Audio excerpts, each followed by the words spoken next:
1번 통치행위. 너무 또 쉽다. 통치행위. 맨날 통치행위야. 맨날 통치행위. 여러분 이게 설명을 옳지 않은 거 1번 보시면 여러분 이거를 풀면서 어떤 생각을 하면 좋냐.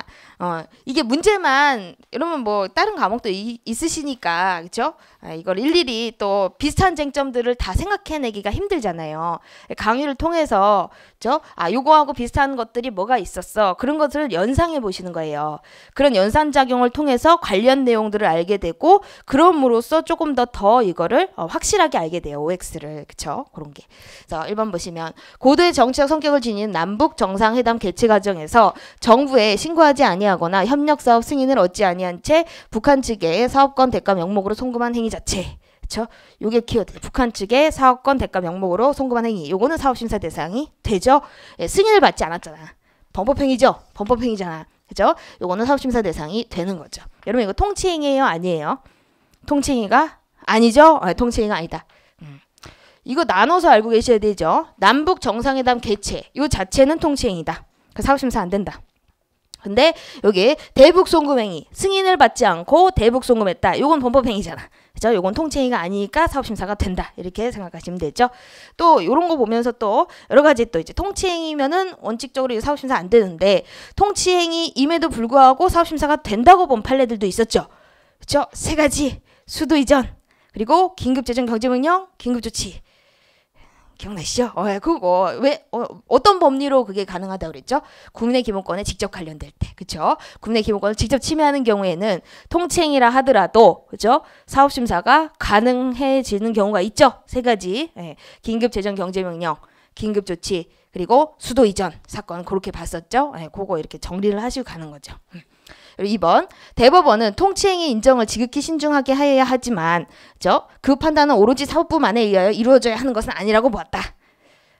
통치행위인지 아닌지는 누가 판단한다? 법원이 판단하는 거예요. 법원이 오로지 사법부만에 의해서 이루어지는 거죠. 이루어지는 거다. 그럴 수밖에 없죠. 법원은 통치행위 주체가 될 수 없잖아. 그렇죠? 판단의 주체일 뿐이죠. 통치행위인지 아닌지를 판단하는 주체일 뿐이다. 그래서 오로지 사법부만에 의해서 이루어져야 되는 거예요. 그래서 아니라고 봐도 틀렸고.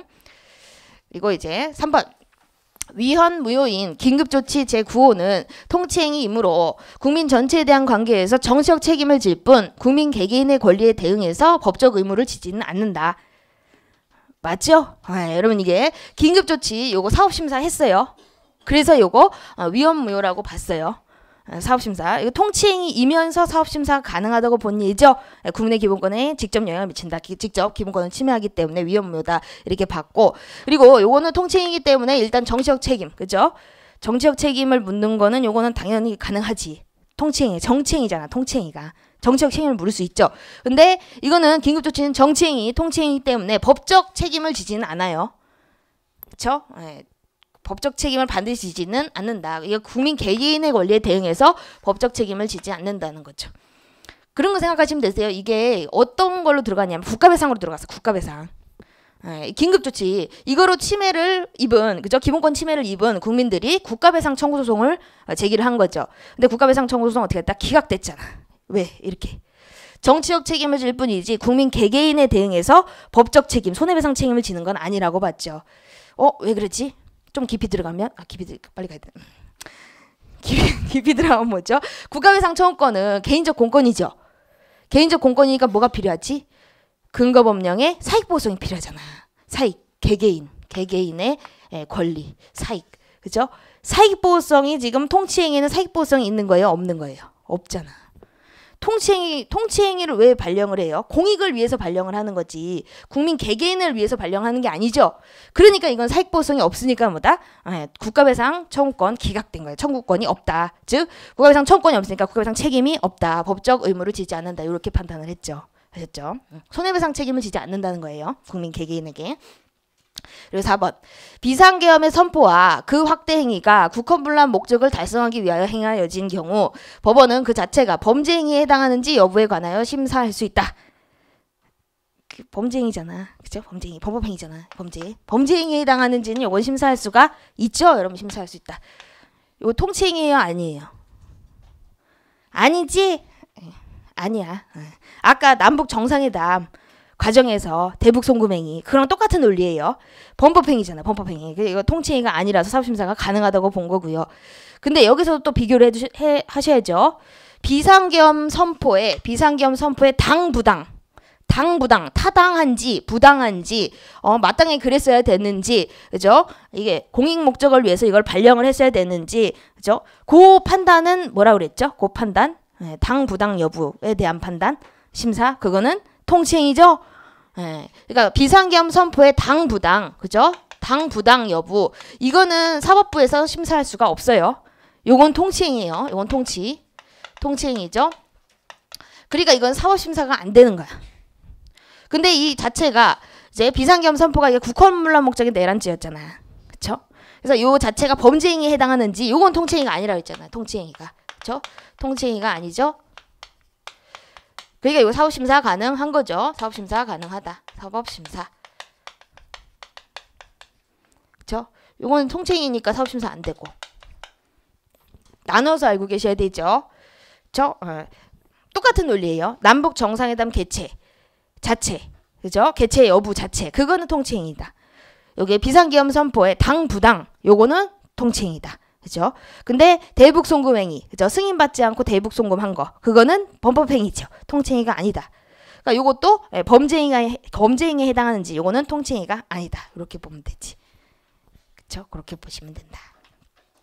그다음 여러분 1번 문제는 되게 쉬운 문제라고 보이시죠? 빨리 푸는 게 이제 좋다.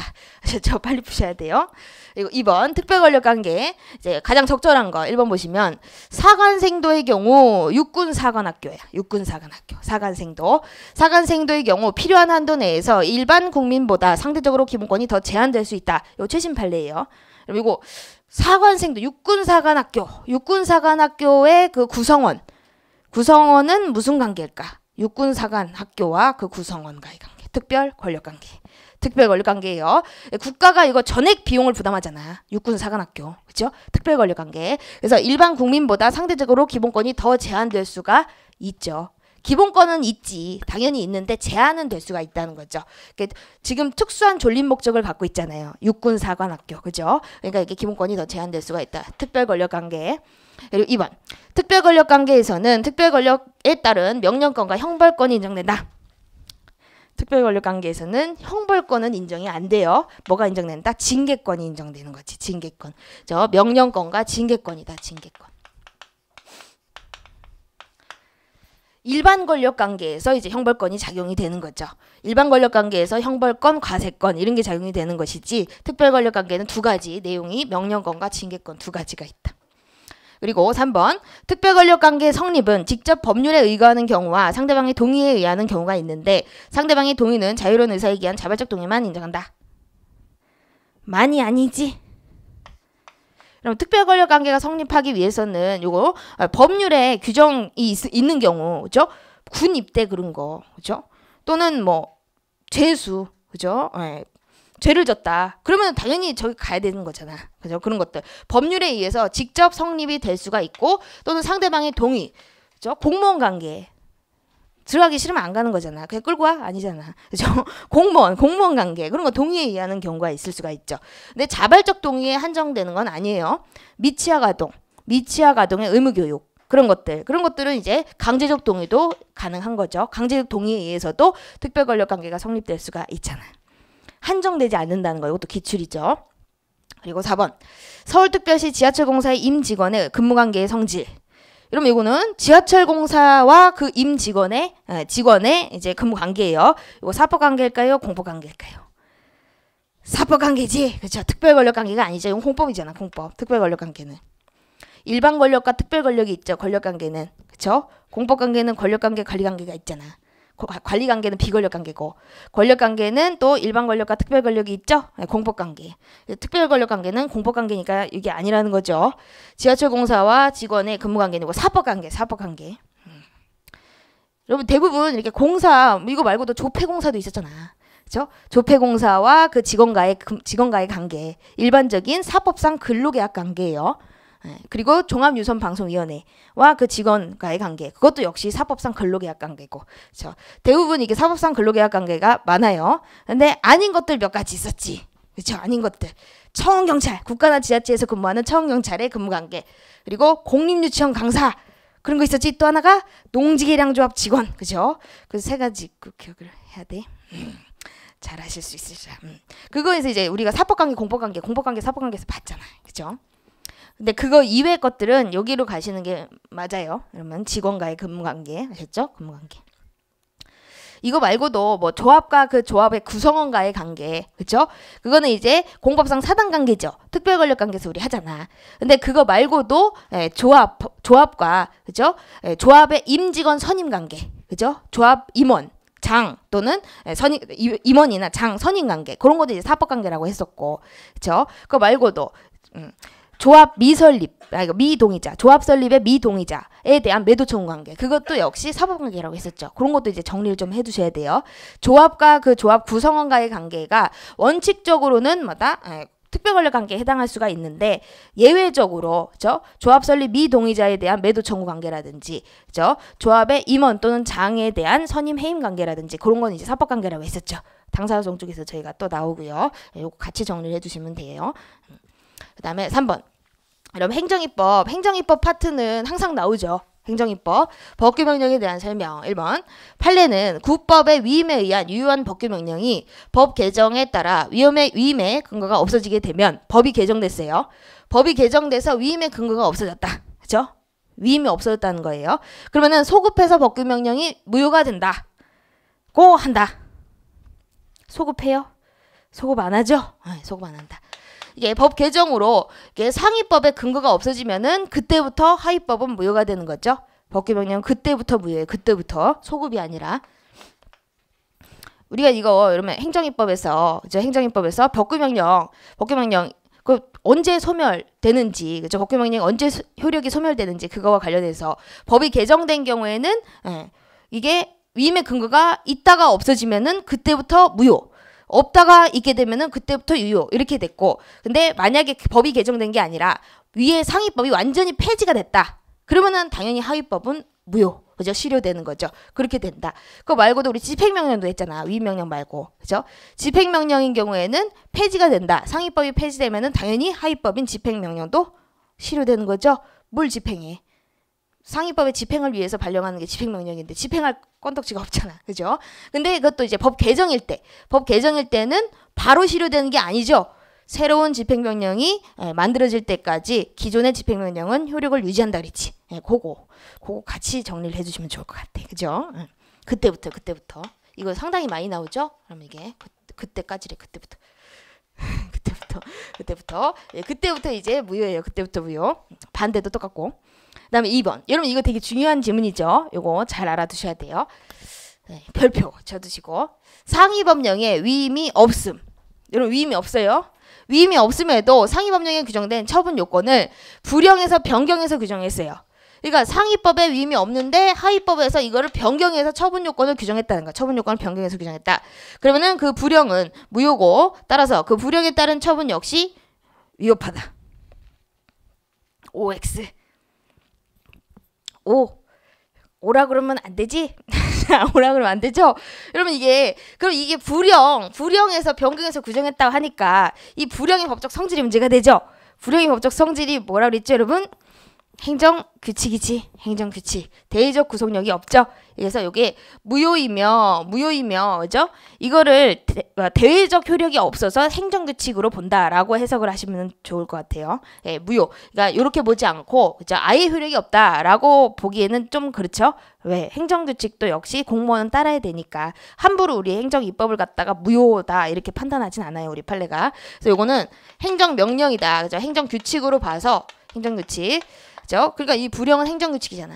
행정규칙에 따른 처분 역시 위법해요? 적법해요? 아니면 적법성이 추정돼요? 그거 아무것도 아니지? 아무것도 아니다. 그럼 뭐냐? 상위법을 기준으로 판단하는 거지. 그죠?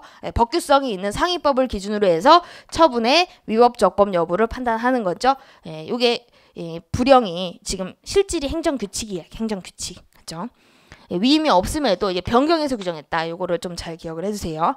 위임이 없는데 이걸 불용해서 변경해서 처분 요건을 규정한 거는 그거는 그냥 행정규칙일 뿐이에요. 내부적 사무처리 지침일 뿐이다. 대의적 구속력이 없다. 그러니까 그 지침에 따른 처분이 당연히 위법하냐? 그건 아니라는 거지. 당연히 그럼 또 적법하냐? 그건 또 아니라는 거지. 법규성이 있는 상위 법규를 기준으로 처분의 적법 여부를 판단한다라는 거죠. 이거 좀 잘 알아두시고. 근데 만약에 여러분 이게 위임이 있어요. 위임을 받아가지고 불용이 잘 정했어. 그러면 이 불용은 대의적 구속력이 있을까 없을까? 있죠. 네, 그거랑 이제 비교를 해두셔야 되죠. 위임을 받으면 돼. 근데 지금 위임이 없잖아. 나름대로 정했죠. 대의적 구속력이 없는 행정규칙이다. 이렇게 보는 거지. 아셨죠? 이거 없음에도 변경해서 규정했다. 이거 진짜 꼭 잘 알아둬야 돼. 입찰 참가 자격 제한과 관련해서 나올 수가 있어요. 입찰 참가 자격 제한 됐고, 그다음에 3번 이거 길기만 하죠. 길기만 하다. 토지보상법. 토지보상법은 협의취득의 보상액 산정에 관한 구체적 기준을 시행규칙에 위임을 하고 있다. 그렇죠? 시행규칙에. 그리고 위임 범위 내에서 시행규칙은 토지에 건축물 등이 있는 경우에는 건축물 등이 없는 상태를 산정해서 토지를 평가하도록 규정하고 있는데 이는 대의적 구속력이 없다. 지금 여러분 이거 뭘 묻고 있죠? 이 자꾸 여기 그 지문에 자꾸 이게 휩쓸려 들어가면 안 돼요. 여기 이 지문에서 뭐를 묻고자 하는지를 꼭 찾아내야 돼. 지금 여러분 우리 행정입법 문제 풀고 있죠? 그러면은 이게 일단 형식이 뭔지 그거를 체크를 하는 거예요. 시행규칙이잖아. 불용이죠? 불용. 총령 잘 안 나온다 그랬잖아. 그죠? 불용 형식이에요. 근데 여기서 보상액 산정에 관한 기준이에요. 보상을 누가 해줘? 사인한테 보상해줘? 아니죠? 공무원이 주잖아. 그죠? 행정청. 그죠? 그러니까 보상액 산정에 대한 기준. 요거는 처분 기준이잖아. 보상을 해준 보상 처분의 기준이잖아. 그죠? 그래서 요거는 법규명령 형식의 행정규칙의 법적 성질을 물어보는 거지. 그쵸? 지금 요거는 불용이죠? 불용 형식에 이건 제재하는 거예요? 제재하지 않는 거예요? 제재하는 거 아니지. 보상액이잖아. 보상액. 그러니까 제재하는 게 아니죠? 그러니까 형식에 따라서 보다 법규명령. 그죠? 법규명령으로 보면 되죠? 그러니까 당연히 대의적 구속력이 있는 거지. 아셨죠? 여러분 지금 저희는 행정입법을 하고 있어요. 행정입법. 그리고 4번 요거는 이제 위임을 또 받았죠. 9. 여객자동차 운수사업법의 위임에 따라서 시외버스 운송사업 사업계획 변경에 관한 절차, 인가 기준 등을 구체적으로 규정한 여객자동차 운수사업법 시행규칙. 그렇죠? 시행규칙 여기는 행정청 내부의 사무처리 준칙을 규정한 행정규칙에 불과한 것이 아니라 대의적 구속력이 있는 법규명령에 해당한다. 시행규칙이네. 불용은 이게 법규성이 있는지 없는지 어떻게 본다? 법규명령 형식에 지금 요거는 사업계획 변경에 관한 절차, 인가를 누가 해줘? 사인한테 해줘? 인가를? 행정청이 하는 거잖아. 행정청의 처분 기준이잖아. 그죠? 이것도 불용 형식의 처분 기준이죠. 근데 요거는 지금 인가 기준이네. 인가 기준. 요거는 보상액이고 보상해 주는 거고 이건 인가해 주네. 그죠? 이거 제재하는 거예요? 제재하는 거 아니에요. 아니지. 그러니까 불용 형식의 제적 처분 기준이 아닌 경우 형식이 뭐다? 불용이죠. 그러니까 법규 명령. 그죠? 그렇게 가는 거죠. 대의적 구속력이 있는 법규 명령에 해당하는 거지. 괜찮으시죠? 근데 만약에 이게 시행규칙이 아니라 시행령이야. 시행령. 청소년보호법 시행령상 과징금 처분 기준. 청소년보호법 시행령상 과징금 처분 기준이에요. 그러면 그거는 법규 명령이에요? 행정규칙이에요? 과징금 부과를 사인한테 처분 기준이잖아. 시행령이네? 대통령령이네? 대통령령 형식의 처분 기준이죠. 그러면은 그거는 제적 처분 기준인지 아닌지 따져요? 안 따져요? 안 따지고 그냥 형식에 따라서 법규명령 그렇게 간다 그랬죠? 그러니까 청소년보호법 시행령상 과징금 처분 기준 그건 뭐다? 법규명령이잖아. 그쵸? 네. 이런 거랑 비교를 해주셔야 돼요. 시행규칙. 그쵸? 이렇게 이거는 여러분 이게 뭐 두 개씩 나왔는데 대부분 뭐 이렇게 나오는 경우도 있어요. 2번 지문에 법규명령 형식의 행정규칙, 4번 지문에 법령 보충규칙 그렇게 나올 수가 있다. 항상 대비를 잘 꼼꼼히 해두셔야 돼요. 법령 보충규칙은 뭐죠? 행정규칙 형식의 법규명령이죠? 그거지? 좀 느린가요? 느려? 빨리 갈까? 네. 4번. 네. 여러분 오늘은 저희가 3회를 나가요. 3회 빨리 나가. 시간이 벌써 30분. 4번 행정행위 옳지 않은 거. 우리는 지금 2편을 하고 있어요. 2편. 1번. 폐기물 처리업에 대하여 사전 적정 통보를 받고, 적정 통보도 나왔죠? 적정 통보를 받고 막대한 비용을 들여서 본 허가 요건을 갖춘 다음에, 그죠? 본허가 신청을 하였음에도 청소업자의 난립을 이유로 한 불허가 처분. 이거 본허가 신청했는데 불허가가 나왔다는 거죠. 이 처분은 재량권을 남용한 위법한 처분일까요? 아닐까요? 재량권을 남용한 위법한 처분이라고 했지. 예, 위법한 처분이다. 재량권을 남용했다. 왜 남용했을까? 행정법의 일반 원칙에 반하기 때문에. 행정법의 일반 원칙 뭐에 반했다? 신뢰보호 원칙. 신뢰보호 원칙에 반한다 그랬잖아. 적정 통보 받았는데, 그죠? 이제 본허가 요건 다 갖추면은 본허가 신청해서 본허가 받고 사업할 수가 있죠. 그런데 그때 와서 이제 다수 청소업자의 난리 우려. 요거를 들어가지고 본허가 신청을 거부했다. 그거는 사익 침해, 신뢰보호 침해가 너무 크다 그랬잖아. 그죠? 적정 통보 이거 말고도 여러 가지 있었죠. 여러 가지 기억이 여러 가지. 요거 말고 여러분 이게 신뢰보호 원칙 이건 반한다는 판례고 반하지 않는다는 판례 되게 중요한 거 하나 있었는데 국토 이용계획 변경. 그쵸? 국토 이용계획 변경 신청 그 거부한 거 그거는 신뢰보호 원칙에 반하지 않는다 그랬죠. 그쵸? 그거랑 비교를 해두셔야 돼요. 네. 적정 통보의 근거 규정, 그죠? 폐기물 처리업 관련 법령하고 국토 이용계획 변경 관련 법령, 국토계획법 하고는 뭐다? 각각 제도의 취지와 그죠? 요건이 다르다, 그죠? 그렇기 때문에 뭐다? 적정 통보 받았다는 그 사실이 그죠? 국토 이용계획까지 바꿔주겠다는 공적 견해 표명이 아니라 그랬잖아, 그죠? 그거랑 비교를 해주셔야 돼, 그죠? 2번 주택건설총칙법에 의한 주택건설 사업계획 사전결정이 있는 경우 여러분 이거 대규모 아파트 건설이죠. 네, 주택건설 사업계획. 근데 사전결정이 있었어. 사전결정이 있는 경우 주택건설계획 승인 처분은 사전결정에 기속되지 않고 다시 승인 여부를 결정할 수가 있다. 이거는 완전허가 생각하면 되죠. 그리고 이거 사전결정이고 사전결정 부분허가 완전허가 다단계 행정결정이잖아. 다단계 행정결정, 사전결정. 그쵸? 근데 여기서 승인 처분, 요게 주택건설 사업계획 승인. 요거 여러분 요거 법적 성질이 뭘까요? 기속행위일까요? 재량행위일까? 재량행위. 수익적이니까 재량, 그거다. 수익적이니까 재량, 효과재량서를 취한 판례. 그래서 주택건설 사업계획 승인, 요건 재량행위예요. 그렇기 때문에 요 사전결정, 요것도 뭐다? 재량행위다. 재량행위. 그쵸?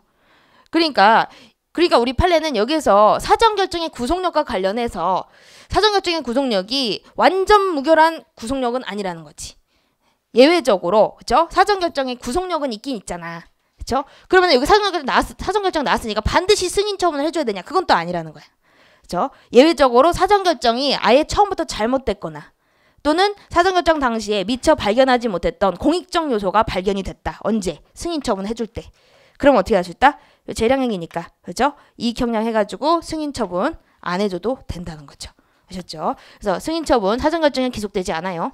이 판례에서 그걸 설시를 한 거예요. 그래서 다시 이 승인 여부를 결정할 수가 있다는 거지. 사전결정의 구속력과 관련한 판례예요. 사전결정의 구속력이 항상 이게 언제나 그죠? 사전결정의 구속력이 인정되냐? 그건 또 아니라는 거예요. 그 예외적으로 사전결정 자체가 잘못됐거나 사전결정했을 당시에 미처 고려하지 못했던 공익적 사유들이 발견이 됐다. 그죠? 그럼 승인 여부 결정할 때 그것까지 고려해가지고 승인 거부를 할 수가 있다는 거죠. 승인 신청했을 때 거부를 할 수가 있다는 거죠. 그거.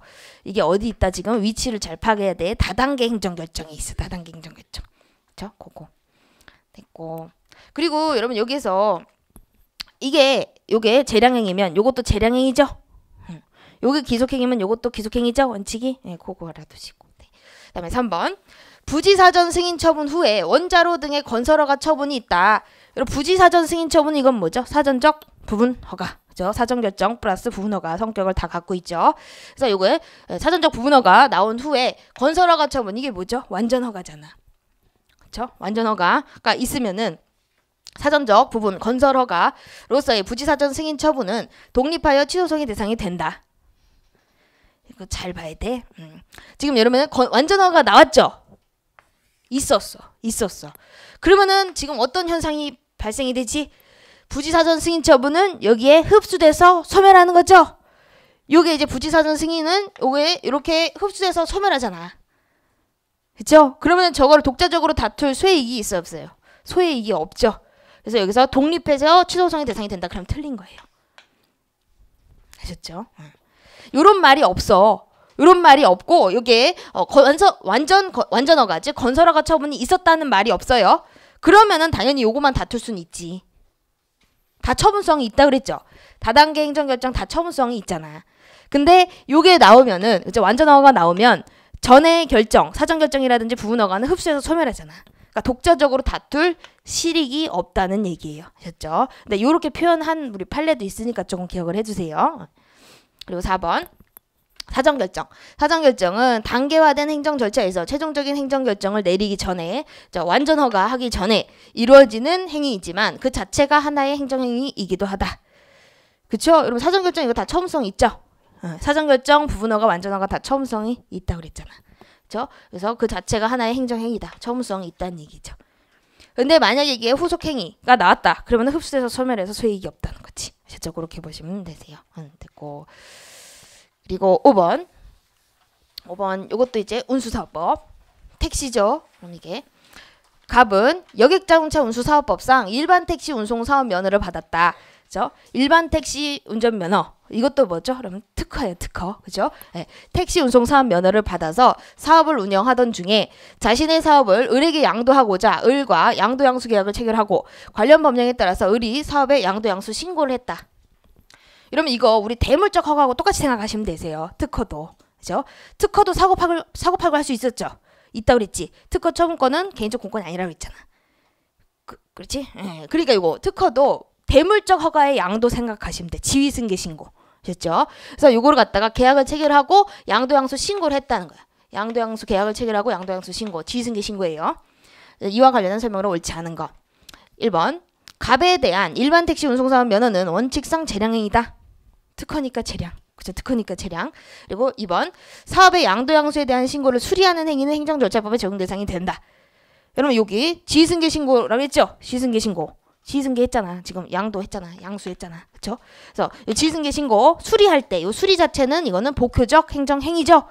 복효적 행정행위지. 그죠? 요 수리 자체로 인해서 지금 어떤 효과가 발생하죠? 양도인에게는 양도인의 영업허가자 지위를 상실시키는 효과. 그죠? 양수인의 지위를 취득시키는 효과. 그죠? 영업허가자 지위를 취득시키는 효과를 발생시키잖아. 그래서 이거는 복효적 행정행위로서 이건 처음성이 인정된다 그랬죠?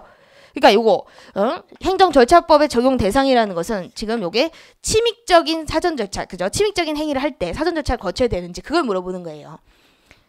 그러면 이게 복효니까 침익도 있잖아. 그죠? 양도인에 대해서는 양도인의 허가를 없애트리는 그런 효과가 있잖아요. 그러면 양도인에게 요 수리할 때 통지를 해줘야 되냐, 사전 통지를 해줘야 되냐, 그게 문제가 되죠. 사전 통지를 해줘야 된다는 거죠. 네, 그거죠. 행정절차법에 적용 대상이 된다는 것은 행정절차법은 우리가 사전절차 중심으로 돼 있어요. 사후절차 중심으로 돼 있어요. 사전절차 중심으로 돼 있어. 그래서 사전통지, 청문, 공청회 이런 것들 의견 제출 그게 되게 중요한 거야. 그래서 사전통지를 해줘야 되냐 그걸 물어보는 거예요. 사전통지 해줘야 되죠. 양수인한테 해줄 필요는 없지. 양수인한테는 수익적인 거니까 수리 자체가. 그죠? 양도인한테 이제 종전 영업 양도인한테 이 수리에 대해서 수리합니다 하고 사전통지를 해줘야 된다는 거예요. 그거 알아두시고요. 된다. 그리고 3번 갑과 을 양도인 양수인이죠. 갑과 을 사이에 사업 양도 양수 계약이 무효다. 그러면은 이에 대한 신고에 수리가 있다 하더라도 사업 양도의 효과가 발생하지 않는다. 여러분 이거는 양도 양수 계약이 무효면은 수리했다 하더라도 그 양도 양수 계약이 유효가 되냐 그걸 물어보는 거죠. 무효는 무효지. 그죠? 처음부터 끝까지 다 무효죠. 이 양도 양수 계약이 무효면은 수리가 있다 하더라도 수리에 뭐가 없다? 대상이 없잖아. 뭘 수리해? 그쵸? 그러니까 요 수리도 뭐죠? 무효지. 이거 수리했다. 그렇다 하더라도 요 양도의 효과가 발생하는 건 아니죠? 아니다. 당연하겠죠. 그러면 이게 지위승계 신고 수리하기 위해서는 그쵸? 당연히 지위승계라는 사실이 있어야지. 그쵸? 그게 없으면 수리의 대상도 없잖아. 그쵸? 그래서 4번 사업의 양도 양수 신고가 수리가 됐다. 예, 수리가 됐어요. 수리가 된 경우 갑은 양도인이죠. 갑은 민사쟁송으로 양도양수 행위의 무효를 구한 후에 곧바로 상고소송으로 신고 수리의 무효 확인을 구해야 한다. 이것도 우리 판례죠? 그러면 요게 양도인이 지금 이 수리행위에 대해서 다투려고 해요. 이것 때문에 양도 양수계약이 무효라고 주장을 하면서 이 수리행위의 무효를 주장하고 싶어. 그때 다투는 방법이 먼저 양도인이 민사소송 제기해가지고 양도 양수계약 무효다. 그거 밝혀지고 그 후에 이거 항고소송 또 제기해야 되냐. 이게 문제가 되는 거죠. 그럴 필요가 없다는 거지. 그러면 갑은 곧바로 이게 수리의 대상이 없잖아. 수리도 무효잖아. 그렇죠? 그러니까 갑은 곧바로 항고소송으로 신고 수리 무효 확인. 이 수리 무효 확인 소송을 제기할 수가 있다는 거죠. 취무부에서 무효 확인 소송. 그렇죠? 항고소송. 구한 후에가 아니야. 안 해도 돼. 민사소송 제기 안 해도 돼요. 굳이 이걸 제기하고 이걸 제기할 필요가 없다니까. 무효는 언제든지 누구든지 어떤 방법으로든 주장하고 판단할 수 있죠. 이거 성결 문제야? 이게 무슨 성결 문제야? 성결 문제는 민사법원, 형사법원에서 문제가 되는 거잖아. 지금 항고소송, 행정법원이잖아. 그렇죠? 그러니까 이거 민사소송으로 굳이 이거를 무효를 구한 후에 그것도 아니잖아. 그렇죠? 더 헷갈리나요, 여러분? 여러 가지를 복합적으로 알려드리려고 복합적인 건 아닌 것 같은데 어쨌든 여러분 이게 민사쟁송 굳이 제기할 필요가 없어요. 항고소송이 이게 더 좋은 거야. 항고소송이 됐죠? 이게 보다 이제 실효적인 구제 수단이지 이게. 그렇죠? 민사소송 제기할 필요가 없지. 이렇게 보시고 그다음에 6번 이제 부관. 여러분 부관 맨날 나오는 거 아시죠? 부관 맨날 나온다. 부관에 대한 설명으로 옳지 않은 거 1번. 법률에 사후부관의 유보가 있다. 사후부관이에요. 유보가 있는 경우 사후 감차명령 부관의 부과가 가능하다. 가능하겠지? 유보가 있다며. 유보가. 법에. 법유동사 막 이런 거 생각나야 돼. 법유동사.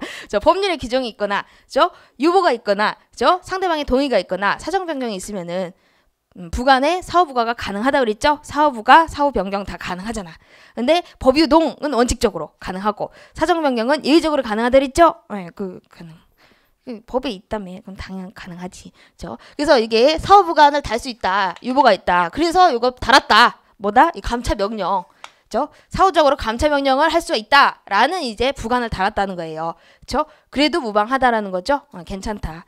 여러분 근데 이 법적 성질도 나올 수가 있어. 이게 사후 부관의 유보가 있어가지고 이게 사후적으로 이렇게 달았어요. 부관을 달았어. 이제 요게 감차 명령. 이 실질이 부담이지. 그쵸? 부담이죠. 근데 요게 감차 명령 일단은 유보가 있다고 지금 이렇게 돼 있는데 상대방이 동의도 했어요. 상대방이 동의도 했어. 부관 달아. 그래 부관 달아. 뭐 이렇게 부관 사후 감차 명령 해. 이렇게 했어요. 그러면은 요 감차 명령이 공법상 계약이 돼요? 이상한 말 같아? 공법상 계약이 되는 게 아니야. 상대방이 동의했다 하더라도 그죠? 법률에 유보가 있고 또 택시 기사들이 동의를 했다 하더라도 요 사후 감차 명령의 법적 성질은 변한다, 변하지 않는다. 변하지 않는 거예요. 그게 공법상 계약이 되는 게 아니야 이게 부관이. 아셨죠? 우리 뒤에 또 있으니까 또 말씀을 드릴게요. 감차 명령 이거 법적 성질이 뭐다 그래서 하명이잖아. 하명이죠. 감차 자기 하명이지 자기 하명. 그거의 법적 성질은 바뀌지 않는다. 공법상 계약이 아니에요. 행정행위다 그대로. 그리고 2번 전기공사 도중 도로를 훼손한 전기회사에 도로 보수 공사비를 부담시키는 거. 여러분 요거는 도로를 훼손한 회사에 대해서 공사비를 부담시켜요. 야 훼손했으니까 네가 비용 내 이렇게 했다는 거지. 그러면 요게 부관이냐 아니냐. 그럼 이건 뭐 부관이 될 수가 없죠. 보니까 왜 부관은 대부분 효과 제한적 부관이잖아. 근데 효과 제한을 하려면은 일단 주된 수익적, 그죠? 수익적 행정행위가 있어야 되죠. 지금 요건 수익적인 게 없잖아. 뭐 수익적인 거 하나 해주고도 뭘 붙이는 게 부관이잖아. 대부분 효과 제한적 부관. 근데 여기 수익적인 게 있어요, 없어요? 없죠. 훼손했으니까 야 공사비 내 그냥 하명만 있잖아. 하명. 이걸 갖다가 부수적인 의사표시를 붙였다고 할 수 없죠. 부관이라는 건 부수적인 의사표시잖아. 주된 게 없잖아 지금. 그렇죠? 그러니까 이건 부관이 아니죠. 그냥 주된 하명이지. 그렇죠? 주된 급부 하명이지. 이렇게 보시면 되죠. 주된 수익적 행정행위가 없어요. 주된 행위가 없다. 그래서 부관이 아니고 부관이라는 것은 부수적 의사표시예요. 행정청의 부수적 의사표시. 그리고 3번 부담의 위법성 판단은 처분 당시 법령을 기준으로 하며 이후 근거법이 개정되어도 부담의 효력이 소멸하지 않는다. 그쵸? 그럼 이게 부담의 위협성 판단 시기를 물어보고 있어요. 부담의 위협성 판단은 언제를 기준으로 한다? 처분시. 처분을 언제? 수익적 행정행위 해줄 때 붙이는 게 부담이잖아. 그쵸? 그래서 처분시를 기준으로 해서, 그쵸? 근거법령에서 이거를 부담을 붙일 수 있다. 그러면은 나중에 법이 바뀌었다 하더라도 부관을 붙일 수 없다고 법이 바뀌었어요. 나중에. 그렇다 하더라도 부관을 붙였을 당시엔 저곱하게 붙였잖아. 그러면 이거는 소급해서 위협하게 되는 게 아니죠. 당연히 위협하게 되는 건 아니죠. 부담의 효력이 당연히 소멸하지는 않는다는 얘기예요. 부관의 위법 여부는 처분시를 기준으로 한다. 그걸 물어보고 있다. 아셨죠?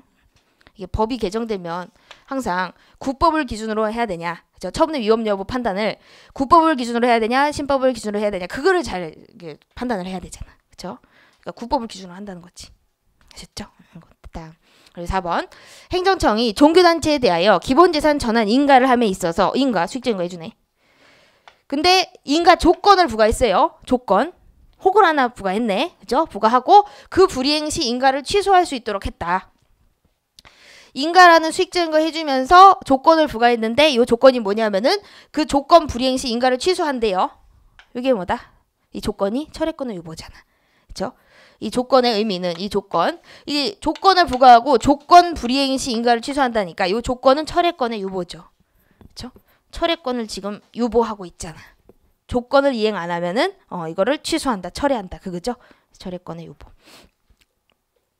여러분 이거는 불이행 시니까 요 취소는 강학상 철회죠. 강학상 취소가 아니라 하자가 있는 게 아니잖아. 그쵸? 철회권의 유보 그렇게 보시면 되고 이것도 이번에 나왔었어요. 여러분 그런 게 있어요. 한참 안 나오다가 옛날에 한번 나왔다가 한참 안 나오다가 또 나올 수가 있어. 뭐 이렇게 짜잘한 판례라도 그런 게 조금 있더라고요. 그래서 좀 봐두셔야 되고. 그다음에 하자승계 7번. 옳지 않은 거 1번 지문. 친일 반민족 행위자로 결정한 최종 발표와 그에 따라 그 유가족에 대하여 한 독립유공자법 배지자 결정은 별개의 법률 효과를 목적으로 하는 처분이다. 여러분 이거는 뭐죠? 우리가 예외적으로 하자승계가 인정된 사안이죠. 우리 세 가지. 표준지공시가 결정과 수용 보상금 결정, 그죠? 보상 재결, 그죠? 수용 재결 또는 수용 보상금 재결. 그리고 개별 공시가 결정과 과세 처분. 그리고 또 하나가 친일 반민족 행위자 결정과 이게 독립유공자법 배지 결정. 그 세 가지는 예외적으로 하자승계를 인정하잖아. 별개의 법률 효과를 목적으로 한다 하더라도 이제 수임불가 예측불가 해가지고 이거를 하자승계를 인정을 해줘. 왜 수임불가 예측불가하지? 통지를 안 해주잖아. 통지를 안 해줬어 요거, 그죠? 같이 알아두시라고 말씀드린 거예요. 이 결정 자체를 통지를 안 해줬기 때문에 하자승계를 예외적으로 인정을 했죠. 이게 별개지만, 그렇죠? 별개의 법률 효과를 목적으로 하지만 예외적으로 하자승계를 인정했다. 그렇죠? 통지를 안 해줬기 때문에. 그리고 2번. 선행행위에 무효의 하자가 존재한다 하더라도 선행행위와 후행행위가 결합해서 하나의 법적 효과를 목적으로 하는 경우에는 하자승계에 대한 논의의 실익이 있다. 그럼 선행행위가 무효면은 하자승계가 돼요, 안 돼요? 당연히 되는 거야. 그렇죠? 하자승계 왜 논의를 해? 하자는 승계돼요? 네. 선행행위가 무효면 당연히 하자는 승계되는 거예요. 그죠? 무효인 하자는 이건 하자 치유도 안 되고, 그죠? 중대하고 명백한 하자잖아. 그래서 하자승계 논의, 이 논의가 뭐죠? 여러분? 하자승계론. 그죠? 선행위와 후행위가 결합해서 하나의 법률 효과를 발생시키는지, 그죠? 선행위와 후행위가 별개인지, 그죠? 그거에 따라서 이제 하자승계가 된다 안 된다 판단하는 게 이제 하자승계 논의잖아. 이 논의 자체에 실익이 없어요. 선행위가 무효면은 당연히 하자가 승계가 되는 거다. 요거와 관련해 가지고 우리 여러가 무효면 무효다. 선행위가 무효면은 후행위도 무효다. 그런 거 있었지. 조세부가 처분이 무효면은, 그죠? 뒤에 강제징수 절차다 보다 무효다. 그죠? 그리고 또 철거명령이 무효다. 그러면은 뭐다? 뒤에 대집행 절차 그것도 다 무효다. 그것도 있었잖아. 근데 선행위가 만약에 취소 사유다. 그러면은 그건 다 뭐다? 하자승계가 안 된다 그랬죠. 그 기억이 안 돼? 기억이 나야 돼. 조세부가 처분하고 철거명령 그거 잘 기억을 해주세요. 됐고 그다음에 3번. 요거는 이제 우리가 예외적으로 하자승계가 인정된 거에서 하나인데 그거에 또 예외예요. 개별공시가 결정 후에 재조사 청구를 하고 조정 결정을 통지받았음에도 이를 다투지 아니한 경우 개별공시가 결정의 하자는 과세처분에 승계되지 않는다. 여러분 개별공시가 결정과 과세처분은 원래 뭐죠? 선행위와 후행위가 별개죠. 별개인데 우리 판례는 개별공시가 결정 요거를 통지를 안 해줬잖아. 통지를 안 해주니까 그거에 대해서 계속해서 못 다투게 하는 것은 수인한도를 초과한다. 그래서 후행행위를 다투면서 선행위의 위협을 주장할 수 있게 해야 된다. 그렇게 해가지고 하자승계 인정하는 거잖아. 근데 지금 여기서는 통지를 해준 거예요? 안 해준 거예요? 통지를 해준 거잖아. 지금 결정 후에 지금 제도사까지 청구를 했어, 이 사람이. 그죠? 그리고 나서 이거 통지를 받았어요. 통지를 받았잖아. 그러면 또 다툴 수가 있었죠. 근데 안 다툰 상태에서 뭐가 발생했다? 불가증력이 발생한 거예요. 그러면 과세처분에서 불가증력이 발생한 개별공시가 결정의 하자를 또 다툴 수가 있느냐? 못 다툰다는 거지. 그렇죠? 통지 받았으면 이거 다투면 되는데 본인이 안 다툰 거잖아. 이걸 계속해서 못 다투게 하는 것이 수인 한도를 초과하냐? 그건 아니라는 거지. 그렇죠? 왜? 별개니까 또. 그렇죠? 그러니까 이게 과세처분에 이거는 승계되지 않는다는 거예요. 잘 비교해서 알아두셔야 돼요. 그러면 이게 개별공시가 결정과 과세처분 예외적으로 하자 승계가 되는데 왜 됐냐? 통지를 안 해줬으니까. 근데 이건 통지를 해줬잖아. 그러니까 원칙으로 돌아가서 이건 별개니까 하자승계가 안 되는 거예요. 그쵸? 별개면 원래 하자승계 안 되는 거잖아. 근데 예외적으로 이제 통지를 안 해준 경우는 하자승계 시켰죠. 근데 이건 통지를 해줬잖아. 그러니까 다시 보다 별개니까 하자승계 안 된다는 거지. 그치? 여러분 다 알고 계시는데 나만 하는 것 같아 또. 이제 4번. 이제 선행위와 후행위가 서로 독립해서 별개의 법률 효과를 목적으로 하는 경우라도 선행행위의 불가증력이나 구속력이 그로 인하여 불이익을 입는 자에게 수인 한도를 넘는 가혹함을 가져오고 그 결과가 예측 가능한 것이 아니다. 예측 불가능하다. 그때는 하자승계를 인정할 수가 있다는 거죠. 우리 판례 요게. 그래서 우리 판례를 갖다가 학자분들이 해석을 어떻게 하냐? 하자승계론을 기본적으로 하고 기본적인 입장으로 하고 예외적으로 뭐를 구속력설, 그죠? 그거를 이제 가미를 하고 있다, 그죠? 여기 구속력설을 가미해서 이제 판단을 하고 있죠. 우리 판례가 하자승계와 관련해서. 그래서 이렇게 하자승계가 인정되는 범위가 넓어지면은 국민한테 이로운 거예요, 불리한 거예요? 이로운 거죠. 하자승계가 인정이 많이 되면 될수록 좋잖아. 그죠? 국민한테는 다툴 수 있는 여지가 많아지니까. 그죠? 이거 8번 행정계획. 옳지 않은 거. 1번 질문. 행정청. 계획행정청이죠. 여러분 이게 인허가 의제가 나오겠네. 계획행정청, 계획확정청이 나오면. 그죠? 계획행정청은 의제되는 인허가의 요건 불비를 이유로 주된 인허가 신청에 대한 거부 처분을 할 수 있다. 너무나 당연하죠? 여러분 이거는 집중요. 그죠? 행정계획에서 인허가 의제 집중요라고 그랬죠? 그래서 계획행정청은 주무행정청 생각하면 되죠. 계획행정청이 주무관청. 그러니까 주된 인허가 관청이에요. 주된 인허가 관청은 의제되는 인허가 요건 불비를 이유로 주된 인허가 신청에 대한 거부 처분을 할 수가 있죠. 의제되는 인허가 요건을 심사를 하니까. 그죠? 이거 인허가 의제는 하나의 인허가를 받으면 다른 인허가도 받은 것으로 의제가 되잖아. 그렇죠? 그러니까 다른 인허가 받은 것으로 의제가 되니까 그 다른 인허가의 요건 중에 실체적 요건은 심리를 하는 거죠.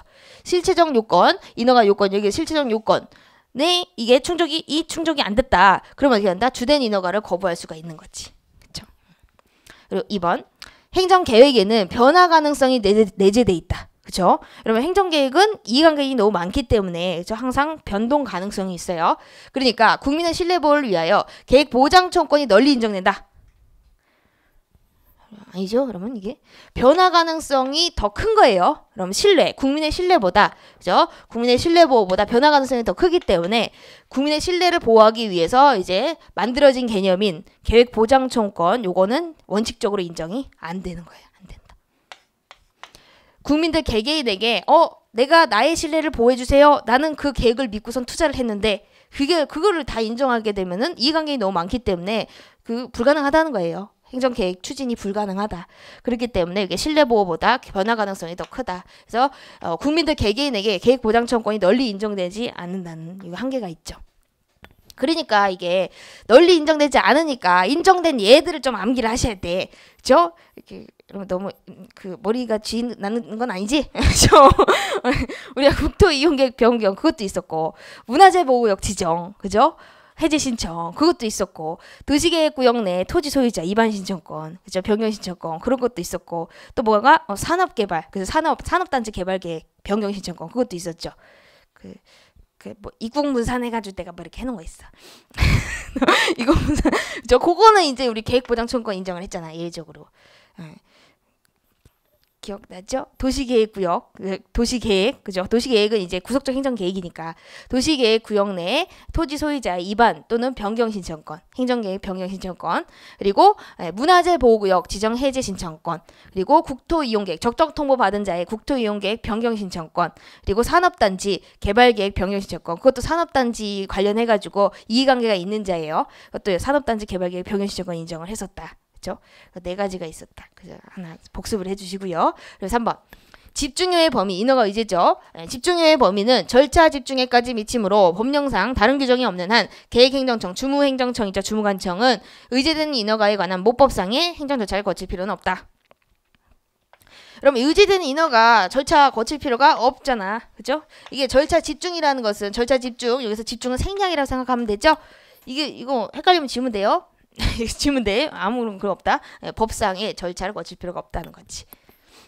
근데 뭐는 심사해야 된다? 실체적 요건은 심사를 해야 되죠. 절차적 요건은 거칠 필요가 없으니까 이제 심사할 필요는 없는데 실체적 요건은 심사해야 된다. 그래서 절차 집중설이죠. 절차 생략설. 그렇게 보시면 되고요.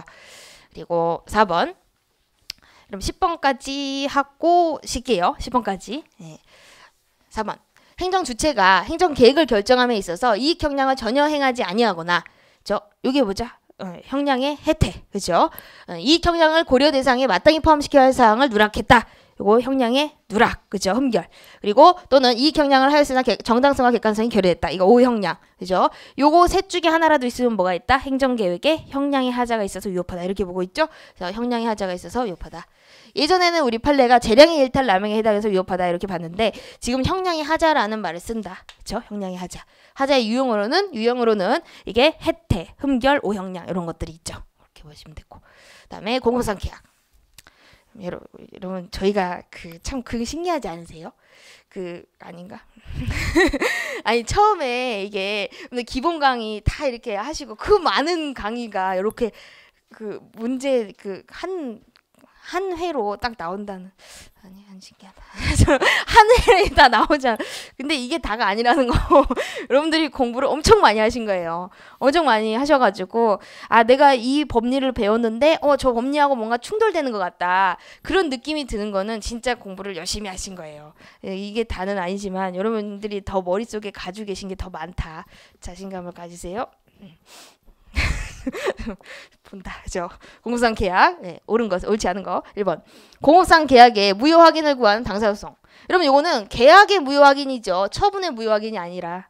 그러니까 처분이면 항고, 처분이 아니면 당사자죠. 당사자. 소송의 청구는 당해 소송에서 추구하는 권리 구제를 위한 다른 직접적 구제 방법이 있는 이상 소송 요건을 구비하지 못한 위법한 청구다. 이게 뭘 물어보지? 뭘 물어보는지 딱 알아야 돼. 이게 뭐죠?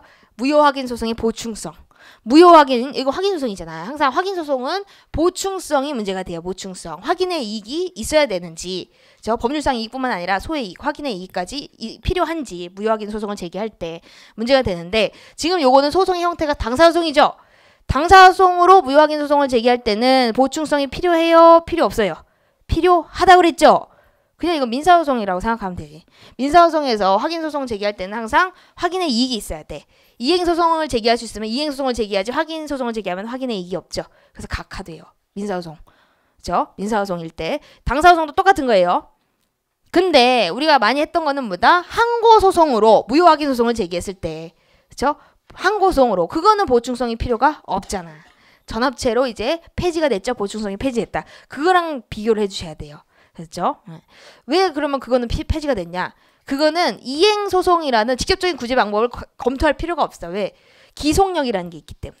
기속력이라는 게 있어서 뭐가 있다? 원상회복 의무가 있거든. 원상회복. 그렇게 우리 판례가 보고 있어요. 당사소송은 민사랑 비슷하기 때문에, 그죠? 민사랑 비슷하기 때문에 우리 민사소송하고 똑같이 취급을 하는 거고, 항고소송인 경우에는 기속력, 원상회복 의무가 있기 때문에, 그죠? 원상으로 회복을 시켜줘야 되잖아. 그렇기 때문에 이행소송이라는 다른 이제 수단을 검토할 필요가 없다는 거지. 직접 그것도 이제 권리 구제가 가능하다. 그렇게 보는 거죠.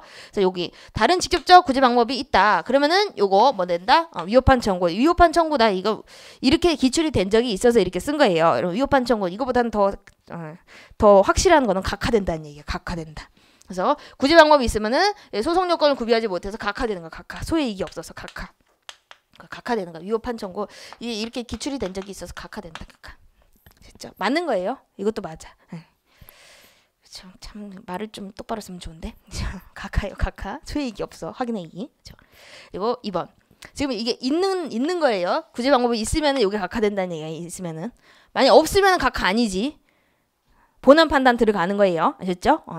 그리고 2번. 지방자치단체를 당사자로 하는 계약에 관한 법률. 그죠? 여기에 따라서 지방자치단체가 당사자가 되는 이른바 공공계약은 본질적인 내용이 사인 간의 계약과 다를 바가 없다. 그러면 여기 공공계약의 법적 성질. 요게 사법상 계약이냐 아니면 공법상 계약이냐 아니면 처분이냐 그걸 물어보고 있는 거죠. 뭐다 이거는 사법상 계약이다. 사법상 계약. 다를 바가 없다. 그러니까 당사자가 되는 공공계약, 공공조달계약이라고 생각하시면 되죠. 조달계약. 이 법 자체가 나오면 사법상 계약에 관한 법률이다. 이렇게 조금 알아두시면 좋을 것 같아요. 이게 지방자치단체를 당사자로 하는 계약. 또 있죠. 국가를 당사자로 하는 계약. 이거 나왔잖아. 이번 서울시에서. 그죠? 다 뭐다? 이 공공계약 뭐다? 사법상 계약이에요. 그리고 또 최신 판례 또 하나 있어요. 공공기관 운영법. 공공기관 운영법에 따라서 여기에 공공기관 운영법에 따라서 공기업이 당사자가 되는 이른바 공공계약. 그건 뭐다? 사법상 계약. 그래서 여기에 지방자치단체가 국가로 나오든 공기업으로 나오든 다 뭐다? 사법상 계약이야. 사법상 계약. 이번에 서울시에서 여러분 그런 것도 나왔죠. 이건 사법상 계약으로 본다. 근데 만약에 국가나 지자체가 요건과 절차, 방식을 이걸 위반을 했어요. 그래서 요건, 법에서 반드시 이게 충족해야 된다는 요건을 흠결하고, 그렇죠? 방식을 위반을 하고 절차를 거치지 않고 계약을 체결했어요. 그럼 그 계약이 뭐죠? 무효라는 거죠. 요게 계약. 만약에 국가나 지방자치단체가 그죠? 법에서 반드시 거쳐야 되는 절차를 거치지 않고 요건도 거치지 않고 그죠? 요건도 충족되지 않고 그죠? 방식도 거치지 않고 계약을 체결하면 요 계약이 뭐다? 이 공공계약이 무효라는 거지. 무효. 그죠? 당연히 계약이니까 하자가 있으면 무효잖아. 그죠? 그렇게 되는 거다. 나왔던 거. 그리고 3번. 이건 또 이제 고양시장에 의한 재활용 자원화 시설 뭐 이런 게 있는데 그죠? 여기에서 뒤에 민간 위탁 대상자 선정 행위 요거는 여러분 이게 공법상 계약을 체결하기 전에 그죠? 행정청이 행정 주체가 공법상 계약을 체결하기 전에 체결 여부 또는 상대방을 누구로 할 건지 상대방 지정 행위 그거에 대해서 법적 성질을 묻고 있는 거예요. 그죠? 공법상 계약 체결하기 전에 계약 체결 여부 당사자 상대방 설정 요거는 뭐가 될 수가 있다? 공법상 계약과 분리돼서 뭐가 처분성이 있을 수 있어요. 처분성이 있을 수 있다. 그게 바로 요거예요. 민간 위탁 대상자 선정. 그러니까 민간 위탁 대상자로 선정된 요 자하고 뭐를 체결한다? 계약을 체결하는 거야. 그죠? 그러니까 상대방 결정행위 있죠. 상대방. 계약을 하기 위해서는 상대방이 있어야 되잖아. 그러니까 그 계약 상대방을 지정하는 행위. 그거는 뭐다? 우리 판례가 요거는 수익적 행정행위. 그죠? 수익적 행정행위. 거의 특허의 성질을 많이 갖는다고 봐요. 그래서 요거는 공법상 계약이 아니에요. 공법상 계약과 분리돼서 그죠? 공법상 계약을 체결하기 전에 그죠? 상대방을 지정하는 행위. 계약 상대방을 지정하는 행위는 이거는 처분이에요. 처분. 그럼 요게 처분이라는 우리 판례가 있기 때문에 그리고 요런 거 민간 위탁 대상자 선정 행위. 우선 협상 대상자. 뭐 이런 것도 있죠. 우선 협상 대상자 선정. 이렇게 선정 행위 이런 거 수익적인 거잖아. 그죠? 수익적인 행정은 처분이다. 이렇게 보고 있어요. 이런 것들은 공법상 계약이 아니에요. 계약을 체결하기 전이잖아.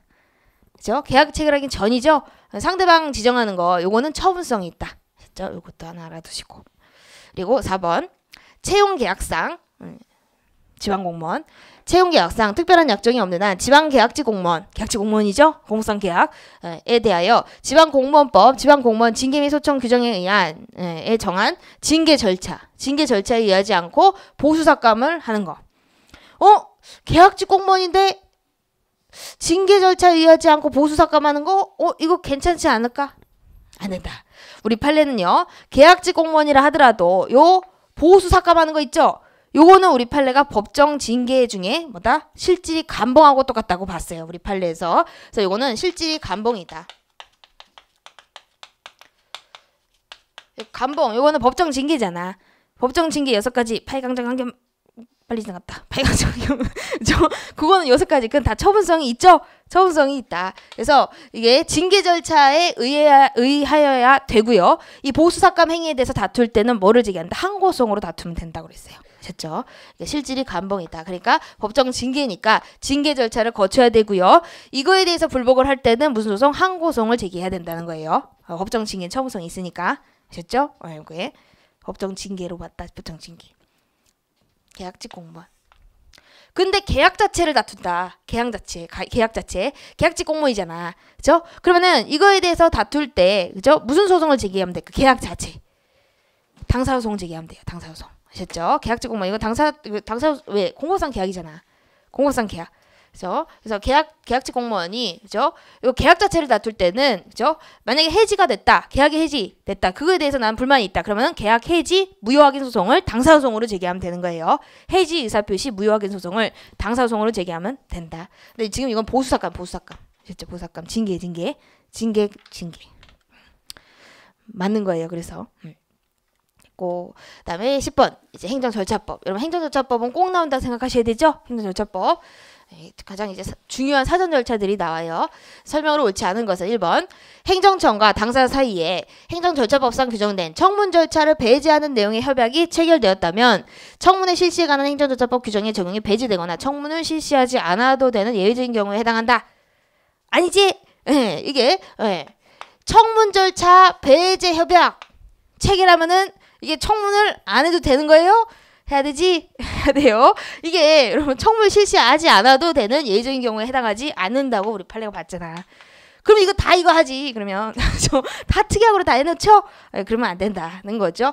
청문 절차 배제 협약 요거 체결했다 하더라도 요거 구속력이 없다 이렇게 생각하시면 되세요. 청문을 실시하지 않아도 되는 예외적인 경우가 아니다. 청문을 실시하지 않아도 되는 예외적인 경우가 뭐가 있었죠, 여러분? 청문의 생략 사유. 긴자성 포기 막 그랬었던 것 같아요. 그죠? 긴급히 처분을 해야 될 필요. 그죠? 그리고 자격 상실. 그죠? 법령상 자격이 상실되면 일정한 처분을 해야 되는 경우에 그 자격이 상실되었음이 객관적으로 판명된 경우, 법원의 재판 등에 의해서 객관적으로 판명된 경우, 그다음에 성은 뭐지? 의견 정치가 성질상, 처분의 성질상 곤란하거나, 그죠? 불필요한 경우. 처분의 성질상 의견 정치가 현저히 곤란하거나 불필요한 경우. 그거죠? 근데 이 협약을 체결했다. 그것만으로 처분의 성질상, 그죠? 의견 정치가 현저히 곤란하거나 불필요한 경우가 아니지. 뭐 이건 뭐 자격 상실 그것도 아니고, 그죠? 사안이. 그래서 이게 예외적인 경우에 해당하지 않는다는 거죠. 그러면 이게 협약이 체결했다. 이건 포기냐? 의견 지지를 명백히 포기한 거냐? 그것도 아니라고 본 거예요. 그것도 아니다. 그것도 아니다. 이거 2번. 공기업 사장에 대한 해임 처분. 공기업 KBS 사장 해임 처분. 침입적이네. 그죠? 대통령이 했네. 그죠? 해임 처분 과정에서 처분 내용을 사전에 통지받지 못했고 해임 처분 시 법적 근거 및 구체적 해임 사유를 제시받지 못했다. 이유 제시도 못 받았다. 그러면은 그 해임 처분은 위협하지만 당연무효는 아니다. 여러분 여기 대통령이 KBS 사장을 해임했다. 그때 해임하기 전에 사전 통지하고 청문 절차 거쳐야 돼요? 안 거쳐도 돼요? 거쳐야 되죠. 근데 안 거쳤지. 우리 판례는 절차 하자로 위협하다고 판시했죠. 그러면서 여기 하자의 정도를 뭐로 봤다? 취소 사유로 봤어. 취소 사유로. 절차 하자니까 취소지. 그렇죠? 원칙이. 그렇죠? 당연무효는 아니다. 그래서 맞는 거죠. 여기서 행정절차법의 적용 대상이 대통령이 행한 처분도 역시 행정절차법의 적용 대상이 되냐? 문제가 될 수 있죠. 적용 대상이 되는 거지. 여기 이 판례. 그렇죠? 그 행정심판법이랑 다르지? 그렇죠? 행정심판은 아니잖아. 대통령이 행한 처분 또는 부작위는 행정심판 제기 못하죠? 그거랑 비교. 됐고. 그다음에 3번 불이익 처분. 이런 불이익 처분의 직접 상대방인 당사자도 아니고, 그러니까 직접 상대방도 아니에요. 처분의 직접 상대방도 아니고, 행정청이 참여하게 한 이해관계인도 아닌 제3자. 항상 제3자가 문제잖아. 그렇죠? 처분의 제3자. 그렇죠? 제3자에 대해서는 사전 통지에 관한 규정이 적용되지 않는다. 자신 있어야 돼? 자신 있어야 돼. 여러분 이게 참여. 이게 포인트죠. 참여를 안 하면은 제3자는 당사자 등에 해당하지 않아요. 사전 통지 받을 수가 없고 청문도 참여할 수가 없죠. 청문 어떤 절차라든지 그런 거에 이제 참여해서 어떤 얘기를 의견 진술하거나 그렇게 할 수가 없는 거죠. 당사자 등에 해당하는 제3자, 처분의 제3자가 되기 위해서는 직권 또는 행정청의 행정청의 직권으로 참여하게 하거나 또는 신청을 해서 이제 참여를 꼭 해야지, 이게 포인트죠. 참여를 꼭 해야지만 사전 통지 이런 절차적인 이게 절차적인 것들을 이제 보장받을 수가 있어요. 절차적 기회들을. 그래서 여기에 적용되지 않는 거죠. 참여 안 했잖아. 그렇죠? 참여가 포인트야, 참여가. 근데 직권 또는 신청에 의해서 참여할 수가 있어요. 둘 다 가능하다. 됐죠? 행정청이 직권으로 참여하게 할 수도 있고, 제3자가 신청해서 참여가 되는 경우도 다 포함되는 거예요. 참여라는 거는. 그리고 4번. 상대방의 귀책사유로 야기된 처분의 하자를 이유로 수익적 행정 행위를 취소하는 경우에도 특별한 규정이 없는 한 행정절차법상 사전통지 대상이 된다. 그럼 여기서 수익적 행정행위를 취소한다. 수익적 행정행위 취소. 그럼 요 취소 자체는 요거는 수익적이에요? 침익적이에요? 침익적이지? 그러면 이 침익적인 거 할 때 사전통지 해줘야 될까? 안 해줘도 될까? 해줘야 되죠? 그거죠. 사전통지 대상이 된다. 설령 상대방의 귀책사유가 있었다. 그죠? 귀책사유로 하자가 발생을 했다 하더라도 뭐다? 수익적인 거 취소할 때는 뭐 해야 된다? 사전통지 해줘야 된다. 저 사람 쟤한테는 그런 거 할 필요가 없어. 제가 이게 제가 뻥쳤잖아. 그때 하더라도 뭐 해줘야 된다? 사전통지를 해줘야 된다는 거죠. 취소하는 경우. 요 자체가 이제 침익적이니까 해줘야 된다는 얘기예요. 우리가 취소 쪽에서 했었던 거다. 이렇게 보시면 되고. 11번 여기서부터는 조금 쉬었다가 가도록 할게요. 네.